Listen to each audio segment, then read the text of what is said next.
तो welcome class, शुरू करते हैं एक नए लेक्चर के साथ जिसका नाम है फीटल अल्कोहल सिंड्रोम। ठीक है, तो ये फीटल अल्कोहल सिंड्रोम क्या होता है? इसके अंदर क्या होता है, जो भी मदर ड्यूरिंग प्रेगनेंसी चिल करेगी, अल्कोहल लेगी, अल्कोहल कंज्यूम करेगी, तो उसके बेबी के ऊपर बहुत सारे टेराटोजेनिक अफेक्ट पड़ते हैं।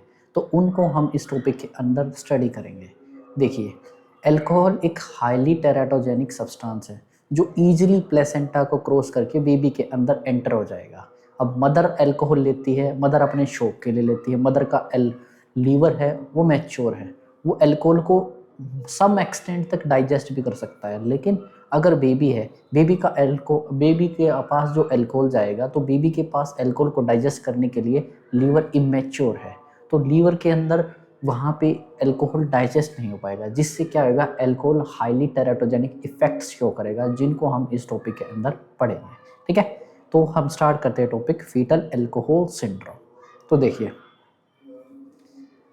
फीटल अल्कोहल सिंड्रोम वो ग्रुप ऑफ डिजीज हैं जो किसी भी बेबी के अंदर सीन होते हैं जिसकी मदर ने ड्यूरिंग प्रेगनेंसी अल्कोहल कंज्यूम किया है।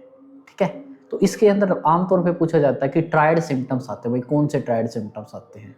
तो सिम्टम्स से पढ़ने से पहले हम बात करते हैं इस टॉपिक के बारे में। देखिए, अल्कोहल अगर मदर लेगी तो मदर के अंदर अल्कोहल डाइजेस्ट होता है लीवर के अंदर। ठीक है, तो मैंने अल्कोहल डाइजेशन का पूरा का मेटाबॉलिज्म का पूरा प्रोसेस मैंने बताया हुआ लीवर सिरोसिस के टॉपिक के अंदर। आप लीवर सिरोसिस के अंदर उस टॉपिक को आराम से एक्सप्लेन करके देख सकते हैं। यहाँ पे अगर शॉर्ट में बताऊं तो क्या होता है, अल्कोहल जाता है लीवर के पास, लीवर के पास एक एंजाइम होती है अल्कोहल डिहाइड्रोजिनेस। ठीक है, वो अल्कोहल को एल्डिहाइड और फाइनल प्रोडक्ट के अंदर चेंज करती है। तो बेबी के पास लीवर है इमेच्योर, तो बेबी के पास ही अल्कोहल डिहाइड्रोजिनेस एंजाइम की भी शॉर्टेज होएगी, जिससे क्या होएगा, अल्कोहल अच्छे से चेंज नहीं हो पाएगा फाइनल प्रोडक्ट में, जिससे वो अल्कोहल बॉडी के अंदर ही एक्यूमुलेट होना शुरू हो जाएगा। ठीक है, तो उससे क्या होएगा, कुछ सेलुलर चेंजेस बेबी के अंदर देखने को मिलते हैं। ठीक है, तो ये चीज़ हम स्टडी करते हैं। पहले लिखते हैं अल्कोहल फीटल अल्कोहल सिंड्रोम के बारे में। तो देखिए, इट अकर्स व्हेन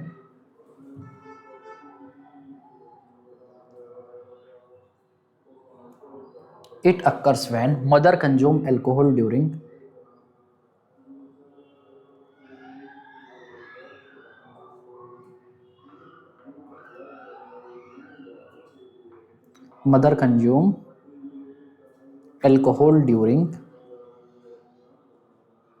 प्रेगनेंसी। और अगर कोई ये पूछे कि प्रेगनेंसी के कौन से ट्राइमेस्टर के अंदर सबसे ज़्यादा इफेक्ट करता है, तो फर्स्ट ट्राइमेस्टर के अंदर सबसे ज़्यादा बुरी तरह से अफेक्ट करता है अल्कोहल बेबी को। ठीक है, ड्यूरिंग प्रेगनेंसी। ठीक है, तो अगली लाइन में लिखेंगे, alcohol is a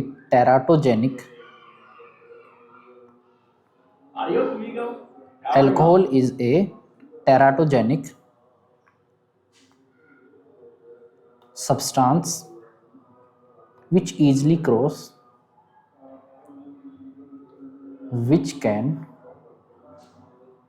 easily cross placenta and reach to baby baby यानी fetus। ठीक है, easily reach to fetus।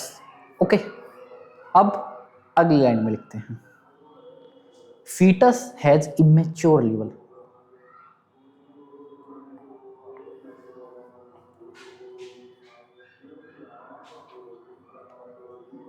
Fetus has immature liver, so it has limited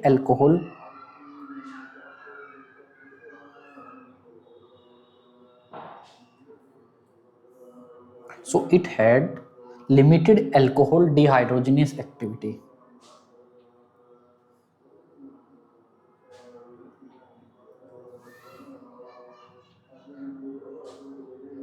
अब ये अल्कोहल डिहाइड्रोजनेस एक्टिविटी क्या है, ये आप अच्छे से पढ़ सकते हो लीवर सिरोसिस के टॉपिक के अंदर। ठीक है, बस सिंपल शॉर्ट में ये इतना याद रख लो कि अल्कोहल जब डाइजेस्ट होता है, अल्कोहल जब मेटाबोलाइज होता है, तो उसके अंदर बीच में एक स्टेप आता है अल्कोहल डिहाइड्रोजनेस एक्टिविटी का। ठीक है, तो activity so alcohol and its metabolite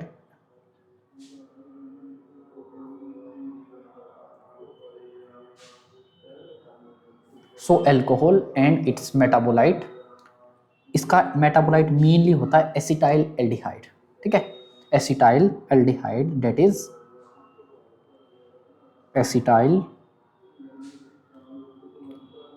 aldehyde accumulate in baby,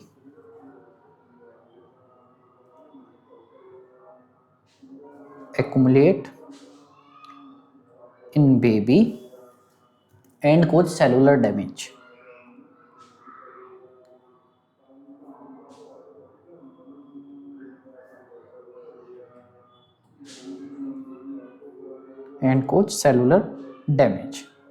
ये था इंट्रोडक्शन एंड डेफिनेशन, ठीक है, ओके। तो मैंने क्या लिखवाया है, फीटल एल्कोहल सिंड्रोम एक ऐसा सिंड्रोम होता है जो बेबी के अंदर कुछ वेरियस टाइप के सिम्टम्स आता है, किस बेबी के अंदर, जिस बेबी की मदर ने ड्यूरिंग प्रेगनेंसी अल्कोहल कंज्यूम किया है। अल्कोहल एक टेराटोजेनिक सब्सटेंस है जो इजीली प्लेसेंटा के थ्रू बेबी के अंदर आ जाएगा। मदर का लीवर तो अल्कोहल को डाइजेस्ट कर सकता है, लेकिन बेबी का लीवर इमेच्योर है, वहाँ पे अल्कोहल डिहाइड्रोजनेस एक्टिविटी अच्छे से नहीं होती, क्योंकि बेबी के पास वो एंजाइम इतनी अमाउंट में नहीं होती जो अल्कोहल को डाइजेस्ट करती है, जिससे अल्कोहल के मेटाबोलाइट और अल्कोहल इटसेल्फ, एक अल्कोहल खुद भी और अल्कोहल के मेटाबोलाइट भी बॉडी के अंदर एक्यूमुलेट होने शुरू हो जाएंगे, जिससे सेलुलर डैमेज देखने को मिलेगा, ठीक है। ये था फीटल अल्कोहल सिंड्रोम, ठीक है, एक छोटा सा टॉपिक है, इतना ज़्यादा इंपॉर्टेंट नहीं है, ठीक है, बस इसके अंदर से एग्जाम के अंदर क्वेश्चन आता है क्लिनिकल फीचर्स से, तो हम बात करते हैं क्लिनिकल फीचर्स से। अब बात करते हैं क्लिनिकल फीचर्स।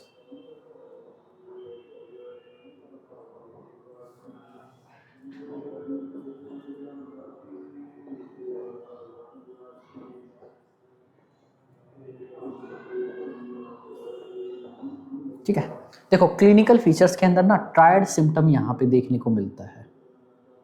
अगर एग्जाम में पूछ ले कि what are the triad symptom which shown in fetal alcohol syndrome, तो यहाँ पे अपने को पता है कि ट्रायड सिम्टम के अंदर एक तो ग्रोथ इनहिबिट हो जाएगी, दूसरा सेंट्रल नर्वस सिस्टम की एबनॉर्मलिटी देखने को मिलेगी, तीसरा फेशियल चेंज देखने को मिलेगी। क्या क्या बताया मैंने, ग्रोथ इनहिबिट हो जाएगी, सेंट्रल नर्वस सिस्टम की एबनॉर्मलिटी और फेशियल चेंजेस बेबी के अंदर देखने को मिलेंगे। ये है ट्रायड फीचर, ठीक है। तो ट्रायड के अंदर सबसे पहला फीचर हम लिखते हैं, सबसे first feature is growth retardation.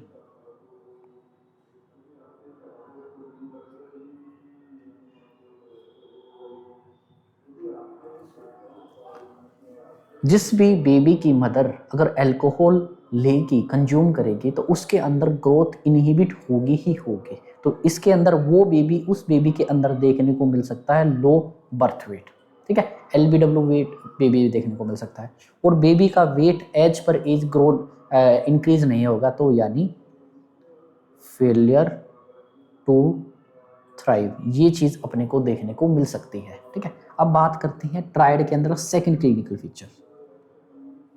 Triad का सेकंड होता है CNS एबनॉर्मलिटी, यानी central nervous system.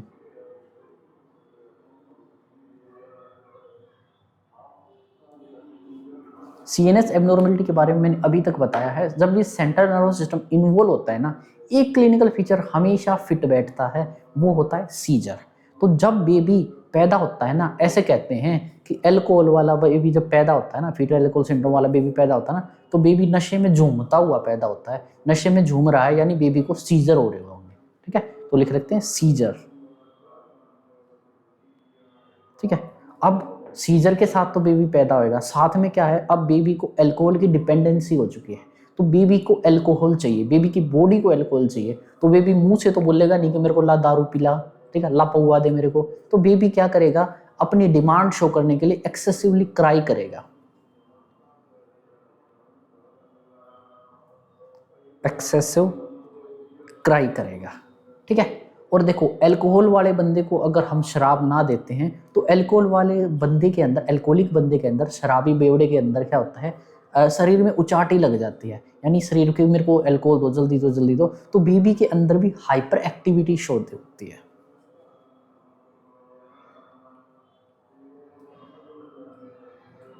Hyper activity, ठीक है। ये था सेंट्रल नर्वस सिस्टम एब्नॉर्मलिटी। अब ट्रायड का थर्ड फीचर की बात करें, फेशियल चेंजेस, ठीक है। थर्ड क्लिनिकल फीचर है फेशियल चेंजेस।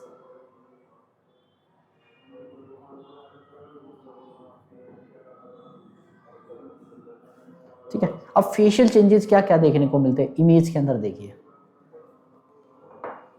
जो भी फीटल अल्कोहल सिंड्रोम वाला बेबी पैदा होएगा उसके अंदर यही क्लिनिकल फीचर देखने को मिलते हैं। जैसे उसका हेड होगा वो स्मॉल होएगा, ठीक है, स्मॉल हेड होएगा, यानी और जिसका साइड का साइज होगा छोटा होगा। एपिकेंथल फोल्ड, यहाँ पे आईज के बीच में देखो, यहाँ पे दिख रहा है ऐसा, इस तरह का फोल्ड देखने को मिलेगा मसल्स का, ठीक है, एपिकेंथल फोल्ड, ठीक है। ऐसे अलग से आंखों के बीच में, आंखों और नोज के बीच में फोल्ड देखने को मिलेगा अलग से, ठीक है, एपिकेंथल फोल्ड देखने को मिलेगा। उसके बाद अब क्या होएगा, जो मिड फेस होता है ना, ये चिक्स वाला एरिया किसी का जैसे ऐसे एलिवेट होता है ना, उभरा हुआ होता है, लेकिन इस बेबी के अंदर जो मिड फेस होता है ना, वो फ्लैट देखने को मिलेगा, चपटा देखने को मिलेगा, ठीक है। और जो फिल्ट्रम होता है ना, फिल्ट्रम के अंदर ऐसे डिप्रेशन होती है। फिल्ट्रम ये होता है जो जहाँ पे मुच्छें आती हैं, अपर लिप्स के ऊपर, अपर लिप्स और नोज के बीच वाला पार्ट, ठीक है। तो ये वैसे तो क्या होता है, डिप्रेस होता है, थोड़ा अंदर की तरफ धसा होता है, लेकिन यहाँ पे क्या है, स्मूथ, बिल्कुल स्मूथ देखने को मिलेगा, ठीक है। और अल्कोहल सिंड्रोम वाले बेबी के अंदर जो अपर लिप होता है ना, वो बिल्कुल थिन, पतला देखने को मिल रहा है, जैसे इमेज के अपने को दिखने लग रही है, बिल्कुल थिन है। लोअर वाला लिप तो ठीक है, लेकिन अपर लिप बिल्कुल पतला होएगा। और अनडेवलप, अंडर डेवलप जा देखने को मिलेगा। जॉ है ना अपनी, ये ठोडी है ना, अंडर डेवलप देखने को मिलेगी, अच्छे से डेवलप नहीं हुएगी बेबी के अंदर, ठीक है। नोज शॉर्ट देखने को मिलेगा। जो स्मॉल, जो ओपनिंग है ना, ओपनिंग अच्छे से नहीं देखने को मिलेगी, इसलिए बोलते हैं small I opening. All eyes है ऑलमोस्ट थोड़ी सी क्लोज देखने को मिलेगी। और लो नेजल ब्रिज देखने को मिलेगा, ठीक है, ये वाला एरिया, ठीक है। ये क्लिनिकल फीचर अपने को देखने को मिलेंगे फेशियल चेंजेस के अंदर। तो इन सभी को लिखते हैं। फेशियल चेंजेस के अंदर सबसे पहले तो फेशियल चेंजेस तभी देखने को मिलते हैं अगर बेबी एक्सपोज होता है अल्कोहल से ड्यूरिंग फर्स्ट ट्राइमेस्टर, ठीक है। If exposed in first trimester, ठीक है, फर्स्ट ट्राइमेस्टर में अगर मदर ने अल्कोहल लिया है तो ही फेशियल चेंजेस देखने को मिलते हैं, क्योंकि फर्स्ट ट्राइमेस्टर के अंदर ही बेबी का फेस ग्रो होता है, फेस डेवलपमेंट होती है, ठीक है। जैसे अभी इमेज के अंदर हमने देखा था, स्मॉल नहीं, शॉर्ट, छोटा, पाल्पेब्रल फीचर, पाल्पेब्रल फिशर अपने को देखने को मिलेगा इमेज के अंदर, हमने देखा है। सेकंड, शॉर्ट नोज देखने को मिलेगा। थर्ड, यहाँ पे लो नेजल सेप्टम देखने को मिलेगा, लो नेजल सेप्टम, लो नेजल सेप्टम देखने को मिलेगा। फ्लैट देखने को मिलेगा, फिल्ट्रम, फ्लैट फिल्ट्रम देखने को मिलेगा, ठीक है। अपर लिप थिन देखने को मिलेगा, thin upper lip, upper lip thin देखने को मिलेगा। और माइक्रोग्नेथिया देखने को मिलेगा, माइक्रोग्नेथिया, ठीक है। माइक्रोग्नेथिया का मतलब होता है अंडर डेवलप जा, जो आपने इमेज के अंदर देखा था, अंडर डेवलप जा। मैंने माइक्रोग्नेथिया इसलिए लिखा, एक बार एक एग्जाम के अंदर माइक्रोग्नेथिया ऑप्शन था, तो उस टाइम पे बच्चे को पता नहीं चला था कि ये है क्या, अंडर डेवलप्ड जा, ठीक है। माइक्रोग्नेथिया देखने को मिलेगा और फ्लैट मिड फेस देखने को मिलेगा। ये सारे क्लिनिकल फीचर अपने को देखने को मिलेंगे अल्कोहल बीडी सिंड्रोम के अंदर, ठीक है। Flat mid face, okay. ये तो थे फेशियल फीचर। अब बात करते हैं अदर फीचर्स जो भी देखने को मिलते हैं, ठीक है। फोर्थ होते हैं अदर फीचर्स।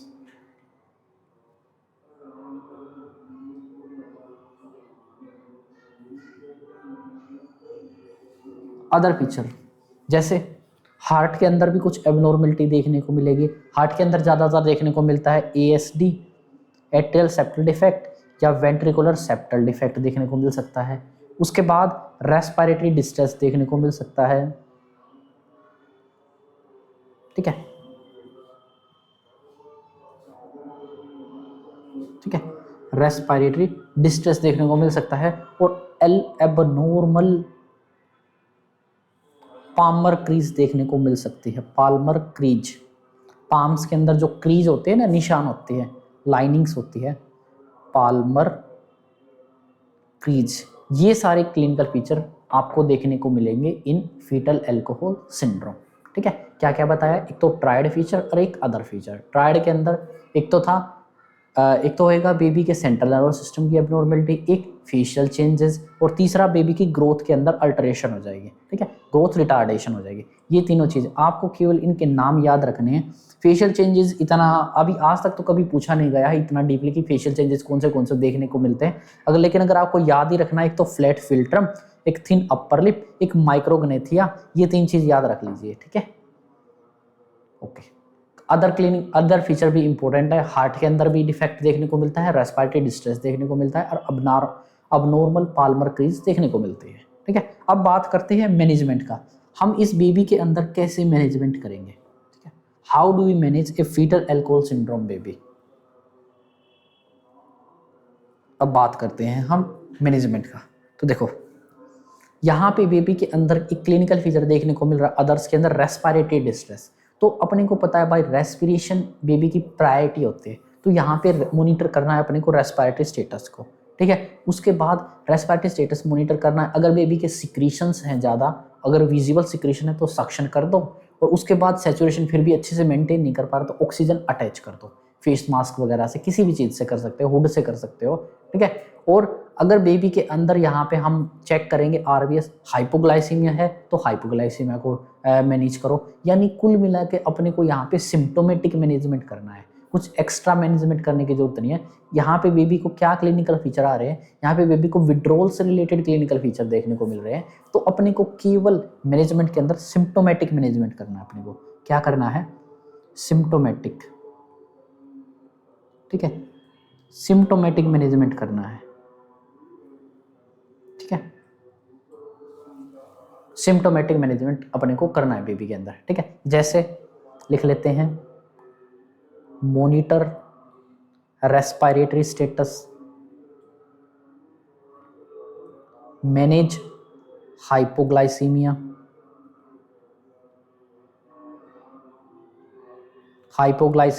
या हाइपोथर्मिया। ठीक है, सक्शन करो SOS, इफ SOS का मतलब होता है if required, and administer oxygen. Oxygen administer कर दो। ठीक है, ऑक्सीजन लगा दो पेशेंट को। ठीक है, और रेसस्किटेशन इक्विपमेंट बेबी के नियर बाय रखो। हो सकता है बेबी को रेसस्किटेशन की भी जरूरत पड़े। ठीक है, तो कीप रिसस्किटेशन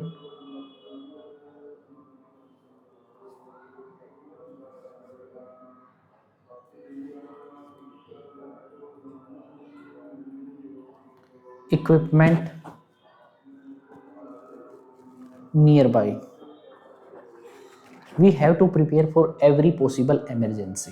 ठीक है, तो keep resuscitation equipment nearby. ठीक है, और यहाँ पे बेबी को स्टिमुलेशन से अवॉइड करना है, क्योंकि बेबी के अंदर विड्रॉल सिम्टम्स आने हैं। बेबी को अपने को काम और कूल एनवायरनमेंट देना। कूल का मतलब यानी ठंडा एनवायरनमेंट। ठीक है, उसको शांत एनवायरनमेंट देना है, जिसके अंदर ज़्यादा शोर शराबा ना हो। कूल का मतलब होता है ज़्यादा शोर शराबा ना होने वाला। Cool is not about temperature. ठीक है, तो गिव काम एनवायरनमेंट एंड डिक्रीज स्टिमुलेशन। ठीक है, ये चीज। और इसके अंदर प्रिवेंशन इज द क्योर। अपने को सबसे बेस्ट मैनेजमेंट है prevention. Prevention is better than cure. अपने को यहाँ पे क्लिनिकल फीचर क्यों आ रहे हैं ये सारे बेबी को, क्योंकि माँ ने एल्कोहल लिया, तो बेस्ट है माँ को एल्कोहल दे ही ना। तो माँ को काउंसिल करो। अगर आप फैमिली प्लानिंग कर रहे हो तो एटलीस्ट 9 महीने के लिए आप अल्कोहल से दूर रहो, उसके बाद आपको जो मर्जी करना वो पी लो, ठीक है। हाँ, लेकिन आप ब्रेस्ट फीडिंग के टाइम पे भी अवॉइड करना माँ ने, ठीक है। माँ को बोलो कि आप अपने बच्चे के लिए कुछ साल सवा साल का गैप रख लो अल्कोहल के लिए, उसके बाद आपको जितना पीना है आप पी सकती हो, ठीक है। तो यहाँ पे लिख लो, प्रिवेंशन इज मोस्ट इम्पोर्टेंट, ठीक है। प्रिवेंशन सबसे ज़्यादा जरूरी है, यानी प्रिवेंशन का मतलब अवॉइड अल्कोहल कंप्लीटली अल्कोहल को अवॉइड करना है during pregnancy and during lactation, ठीक है। तो ये था आपका अल्कोहल, फीटल अल्कोहल सिंड्रोम। तो thank you for the class.